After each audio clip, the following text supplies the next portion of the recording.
जैसे किसी एक देश से वायु चलती है, फिर किसी दूसरे देश में पहुंच जाती है, किसी एक के घर में है, वहां से घूमती हुई फिर किसी और वृक्ष को स्पर्श करती है, फिर किसी पशु पक्षी को स्पर्श करती है, लगातार चलती है। वायु का पता नहीं चलता, वायु कहीं भी बंधती नहीं है। तो जहाँ भी लगाव हो गया वहाँ पर अपवित्रता आने लगती है। जहाँ भी आसक्ति है वहीं पर ही रुकने का मन करता है, लगता है वहीं पर थम जाओ। तो जहाँ भी व्यक्ति मोह में फंस जाता है, आसक्ति में फंस जाता है, वहीं पर कुरूपता आने लगती है, ठहराव आने लगता है। जैसे हम किसी भंवरे को देखते हैं, वे पुष्प के प्रति आसक्त हो जाता है, फूल डाली से टूट के नीचे भी गिर जाए तो भी वह जो कीड़ा है, वो जो भंवरा है, वो उसी में आसक्त रहता है, वहीं पर रुका रहता है। बहुत से ऐसे लोग हैं जो चीज़ों में आसक्ति पैदा कर लेते हैं, वहीं पर उनका रुकाव हो जाता है और उनका जीवन जो है अब उसमें अपवित्रता आने लगती है। जीवन की सारी दुर्गंध, जीवन की सारी कुरूपता इसी चीज़ में है कि जब व्यक्ति रुकता है, जब ज़्यादा थमने लग जाता है, अटकने लग जाता है, चीज़ों का बुरा मानने लग जाता है। तो जो वायु है वो हमें ये सिखाती है कि निरंतर बहते रहो।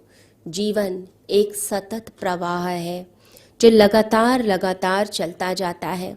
जैसे किसी मकान में हम देखते हैं कि उसमें वायु का जब प्रवेश होता है तभी उस घर के अंदर, उस मकान में नवीनता आती है। आप घर का जो वेंटिलेशन है, जो उसके द्वार हैं, जो उसकी खिड़कियां हैं, उसे बंद कर दीजिए। उसके बाद घर में से दुर्गंध आने लग जाएगी, सड़ांत आने लग जाएगी, बासीपन आने लग जाएगा। जो नयापन है वो इसीलिए है कि वेंटिलेशन हो रही है, वायु आ रही है, जा रही है। इसके कारण वो पवित्रता, वो शुद्धता उस मकान में आती है। इसी प्रकार से हमारे शरीर में भी वायु का प्रवेश होता है। अगर कोई व्यक्ति कहे कि नहीं, मैं तो सिर्फ सांस को अंदर भर लूँगा, मैं सिर्फ इनहेल ही करूँगा, सांस को अंदर लूँगा, थोड़ी देर के बाद उसको घुटन महसूस होने लग जाएगी, अंदर कार्बन डाइऑक्साइड बनने लगेगी, टॉक्सिन्स बनने लगेंगे। तो व्यक्ति के अंदर अपवित्रता आएगी, अशुद्धि आएगी, तो शरीर में रोग पैदा होने लग जाएंगे। तो वायु को बाहर निकालना पड़ेगा। जीवन एक गति है। जैसे हम किसी एक नदी को देखते हैं तो नदी लगातार लगातार बहती चली जाती है, कहीं रुकती नहीं। आप थोड़ी सी मिट्टी डाल दीजिए नदी में, वो उस मिट्टी को लेकर आगे निकल जाएगी, फिर दोबारा से नया जल आ जाता है। डबरे में, जो छोटे से तालाब में जो पानी होता है, वो पानी जो है वो मृत होने लगता है, उसमें दुर्गंध आनी शुरू हो जाती है। परंतु नदी का जो पानी है उसमें नवीनता बनी रहती है। ऐसे ही हमारे व्यक्तित्व के अंदर भी नवीनता तब बनती है जब हम भी अपने आप को गतिमान रखते हैं, चलाए रखते हैं, बदलते जाते हैं, नई नई विचार, नई नई चीज़ों को अपने अंदर आने देते हैं।